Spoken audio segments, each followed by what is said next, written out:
Bismillahirrahmanirrahim. Assalamualaikum warahmatullahi wabarakatuh. Bagaimana kabarnya anak-anak hari ini? Alhamdulillah, semoga semuanya selalu sehat dan masih diberi perlindungan oleh Allah Subhanahu wa taala. Amin. Kembali lagi pada pelajarannya Bu ini, yaitu Al-Qur'an Hadis. Masih ingat pelajaran terakhir yang Ibu berikan? Ya, semoga anak-anak masih ingat dan masih mempelajarinya. Sebelum masuk ke pelajaran, marilah kita membaca basmalah bersama-sama. Bismillahirrahmanirrahim. Kita masih masuk di bab 5, yaitu terhapusnya kesalahanku karena Dia Maha Pengampun. Optimis dan sabar dalam menghadapi ampunan Allah Subhanahu wa taala. Materi yang kita bahas dalam bab ini yaitu Al-Quran Surat Al-Balad, Al-Quran Surat Al-Baqarah, dan Al-Quran Surat Az-Zumar. Di pertemuan terakhir kemarin, Bu Aini sudah menjelaskan tentang Quran Surat Al-Balad, isi kandungannya Surat Al-Balad, penjelasan Surat Al-Balad, dan anak-anak juga sudah menghafal ayat 1 sampai ayat 10.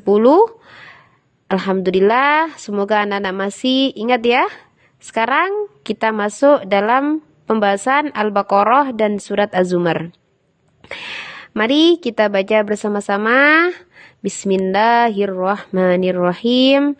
Qul ya ibadiyalladzina asrafu ala anfusihim la taqnatu mir rahmatillah. Innallaha yaghfirudz dzunuba jami'a. Innahu huwal ghafurur rahim. Katakanlah, wahai hamba-hambaku yang melampaui batas terhadap diri mereka sendiri, janganlah kamu berputus asa dari rahmat Allah. Sesungguhnya Allah mengampuni dosa-dosa semuanya. Sungguh Dialah yang Maha Pengampun lagi Maha Penyayang. Quran Surat Az-Zumar ayat 53. Isi kandungan ayat tersebut yaitu, ayat ini merupakan seruan kepada segenap para pendurhaka dan kalangan orang-orang kafir agar bertaubat dan kembali kepadanya. Juga sebagai pemberitahuan bahwa Allah Subhanahu wa taala mengampuni semua dosa bagi orang yang mau bertaubat kepadanya dan meninggalkan perbuatan-perbuatan dosanya.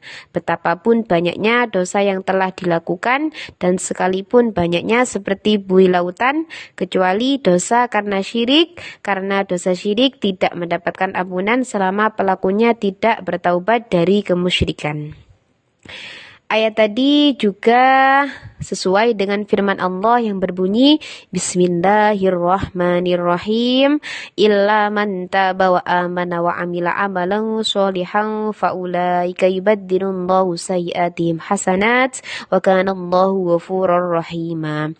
Kecuali orang-orang yang bertaubat dan beriman dan mengerjakan kebajikan, maka kejahatan mereka diganti Allah dengan kebaikan.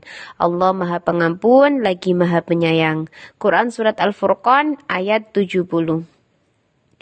Isi kandungan ayat tersebut yaitu Allah Subhanahu wa taala mengampuni dosa tersebut jika disertai dengan taubat, dan seorang hamba tidak boleh berputus asa dari rahmat Allah Subhanahu wa taala bagaimanapun besarnya, karena sesungguhnya pintu rahmat dan pintu taubat itu luas.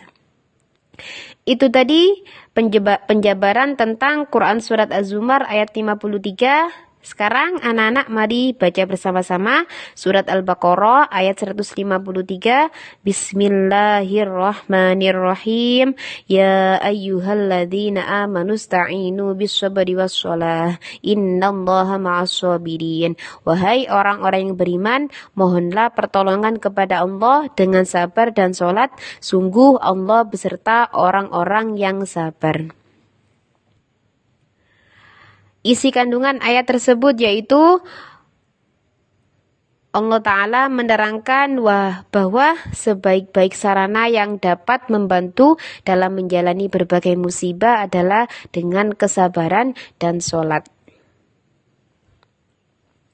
Ayat tadi juga sesuai dengan firman Allah yang berbunyi, Bismillahirrahmanirrahim. Wasta'inu bis-sabri was-shalah wa innaha lakabiratun illa 'alal khashi'in.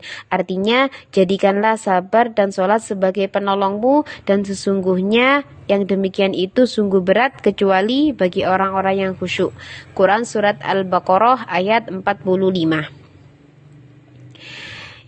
Ayat tersebut memerintahkan agar kita mohon pertolongan dalam menghadapi segala sesuatu yang berkaitan dengan masalah agama dan duniamu, dengan kesabaran dan sholat yang dapat mendekatkan dan menghubungkan dirimu dengan Allah, maka Allah akan menolongmu dalam mengatasi segala masalah.